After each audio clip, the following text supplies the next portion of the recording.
Hi Anil Nair here. ఇక్కడ profit and loss previous year question చూద్దాము. క్వశ్చన్లో ఏమన్నాడంటే రమేష్ అనే వ్యక్తి 130 పుస్తకాలు కొంటున్నాడు. ప్రతి పుస్తకము 200 రూపాయలు. అంటే కాస్ట్ ప్రైస్ మొత్తము 130 పుస్తకాలు కొన్నాడు. ప్రతి పుస్తకము 200 రూపాయలు.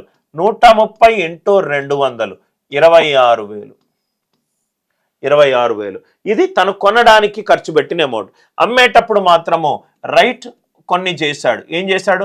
Half of them, half of 130 అంటే 65, హాఫ్ పుస్తకాలేమో 300కి అమ్మాడు. 1/5 ఆఫ్ దెమ్, 1/5 ఆఫ్ 130 అంటే 26 ఇంటూ 350. మిగిలినది 65 + 26 91, మిగిలింది 39. 39 ఏమో ఎంతకు అమ్మాడు? కాస్ట్ ప్రైస్కి అమ్మాడు. కాస్ట్ ప్రైస్ ఎంత? 200. 65 ఇంటూ 300 19,500. 26 ఇంటూ 350ని 700/2గా రాసుకోవచ్చు కదా.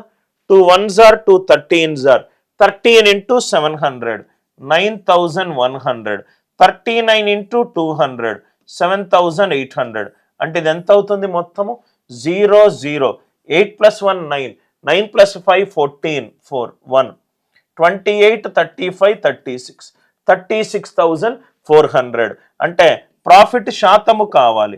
ప్రాఫిట్ శాతం అంటే profit upon cost price. Profit upon cost price. Profit ఎంత sir? 36,400 minus 26,000 10,400 divided by 26,000 into 100%. 2 zeros 2 zeros out. 13 8s are 104. 13 20s are 21s are 25s are 8 5s are ఎంత? 40%. Overall profit percentage ఎంత? 40%. కొంచెం calculation intensive, slow and స్టడీగా చేసుకుంటూ వెళ్తే మనకు చాలా ఈజీగా ఈ క్వశ్చన్కి ఆన్సర్ వస్తుంది. కాన్సెప్ట్ నచ్చినట్టు అయితే వీడియోని లైక్ చేయండి, షేర్ చేయండి, ఛానల్ని సబ్స్క్రైబ్ చేసుకోండి.